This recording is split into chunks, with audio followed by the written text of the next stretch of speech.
Moinabad drugs కేసులో Rohit Reddy and gang కు shock తగిలింది. మరో 2 రోజుల కస్టడీకి అనుమతిస్తూ ఉపరపల్లి కోర్టు అనుమతించింది. ఇప్పటికే ఈ కేసులో నిందితులుగా ఉన్న రోహిత్ రెడ్డి, రితేష్, నమిత్ శర్మలను 2 దఫాలుగా 6 రోజుల పాటు విచారించింది సిట్. నిందితులు నమోదు చేసిన బెయిల్ పిటిషన్ ను కూడా కొట్టివేసింది. రోహిత్ రెడ్డి బ్యాంక్ ఖాతా వివరాల్లో అనుమానం ఉంది అన్నారు పబ్లిక్ ప్రాసిక్యూటర్. అకౌంట్ లావాదేవీలపై ఇప్పుడు విచారణ జరపనున్నారు.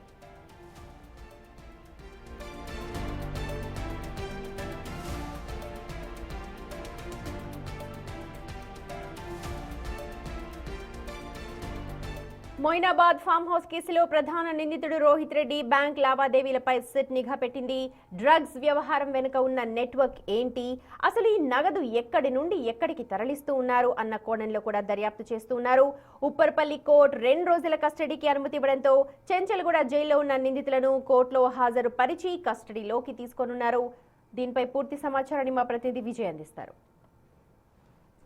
డ్రగ్స్ కేసుకు సంబంధించి ప్రధాన నిందితులుగా ఉన్నటువంటి పైలట్ రోహిత్ రెడ్డి, మాజీ ఎమ్మెల్యే పైలట్ రోహిత్ రెడ్డి, అలాగే అతని సోదరుడు రితేష్ రెడ్డి, అలాగే అతని స్నేహితుడిగా ఉన్నటువంటి నమిత్ శర్మలను మరో 2 రోజుల పాటు కూడా కోర్టు ఇటు కస్టడీలోకి అనుమతించింది. అయితే ఇప్పటికే ఈ మరో 3 రోజుల పాటు కూడా కస్టడీకి ఇవ్వాలంటూ కూడా ఇటు సిట్ ఒక పిటిషన్ దాఖలు చేసింది. ఎందుకంటే ఇప్పటికే 2 సార్లు ఇటు రోహిత్ రెడ్డి, రితేష్ రెడ్డి, నమిత్ శర్మలను సిట్ అధికారులు విచారించారు. 2 దఫాలుగా 3 రోజులు అంటే పూర్తిగా 6 రోజుల పాటు ఈ సిట్ అధికారులు అయితే రోహిత్ రెడ్డి, అలాగే రితేష్ రెడ్డి, నమిత్ శర్మలను కూడా విచారించారు. అయితే ఆ విచారణలో భాగంగా పలు కీలకమైనటువంటి సమాచారం కూడా వారి వద్ద నుంచి రాబట్టారు. అయితే ఎక్కడ వీళ్ళు డ్రగ్స్ కొనుగోలు చేశారు, ఎక్కడి నుంచి వీళ్ళకు ఈ డ్రగ్స్ అంతా సరఫరా అయ్యింది, అండ్ ముఖ్యంగా ఎవరైతే వీళ్ళకు డ్రగ్స్ సరఫరా చేసినటువంటి ముఠాలు ఎవరైతే ఉన్నారో సో వాళ్ళందరికీ డీటెయిల్స్ తీసుకునేటువంటి పనిలో కూడా ఇటు సిట్ అధికారులు పడ్డారు. అండ్ దానికి సంబంధించి కూడా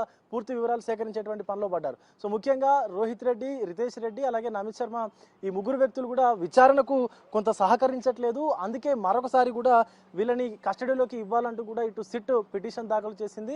అండ్ అలాగే నిన్న రోహిత్ రెడ్డికి సంబంధించినటువంటి బెయిల్ పిటిషన్ కూడా ఇటు ఉపరపల్లి కోర్టు అయితే డిస్మిస్ చేసింది. అండ్ అలాగే ఈ రోజు కొద్దిసేపటి క్రితమే ఈ 3 కూడా మరొకసారి కస్టడీకి ఇచ్చేందుకు అయితే అనుమతులు జారీ చేసింది. దానికి సంబంధించి కూడా ఇప్పుడే దానికి సంబంధించినటువంటి విడుదల కూడా చేసినటువంటి పరిస్థితి అయితే కనిపిస్తూ ఉంది. సో మొత్తానికి మరొకసారి కూడా పూర్తిగా 2 రోజులు ఇటు రితేష్ రెడ్డి కావచ్చు, లేకపోతే రోహిత్ రెడ్డి కావచ్చు, అలాగే నమిత్ శర్మలని మరో 2 రోజుల పాటు సిట్ అధికారులకు ఎంక్వైరీ కోసం అయితే వీళ్ళని కస్టడీలోకి ఇచ్చేటువంటి అవకాశం కనిపిస్తూ ఉంది. ఈ యొక్క కస్టోడియల్ ఎంక్వైరీలో భాగంగా రోహిత్ రెడ్డి, రితేష్ రెడ్డి, నమిత్ శర్మలకు సంబంధించినటువంటి బ్యాంకు లావాదేవీలు ఏవైతే ఉన్నాయో ఆ బ్యాంకు లావాదేవీలకు సంబంధించి కూడా అన్ని డీటెయిల్స్ అయితే సేకరించేటువంటి పనులు అయితే ఇప్పుడు పోలీసులు పడ్డారు. ఎందుకంటే ఆ లావాదేవీలు కొంత అనుమానాస్పదంగా అయితే కనిపిస్తూ ఉన్నాయి. ఎక్కడి నుంచి ఈ లావాదేవీలు జరిగాయి, ఎంత మొత్తంలో లావాదేవీలు ఉన్నటువంటి దానిపైన కూడా ఇప్పుడు సిట్ అధికారులు అయితే వీళ్ళని విచారించేటువంటి అవకాశం కనిపిస్తూ ఉంది. ముఖ్యంగా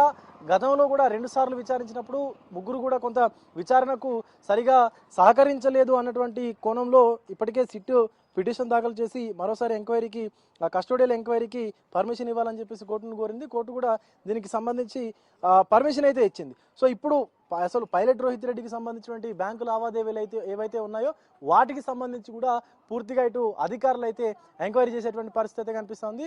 సో మరి ఈ రోజు లేదా రేపు ఉదయం చెంచల్గూడ జైలు నుంచి 3 నిందితులను కూడా ఇటు ఉపరపల్లి కోర్టులో హాజరుపరిచి అనంతరం ఇటు సిట్ అధికారుల బృందం కూడా వాళ్ళని కస్టడీలోకి తీసుకొని ఎంక్వైరీ చేసేటువంటి పరిస్థితులు అయితే కనిపిస్తూ ఉన్నాయి. Video journalist Lakshmikant, Vijay, big TV, Uparapalli court నుండి.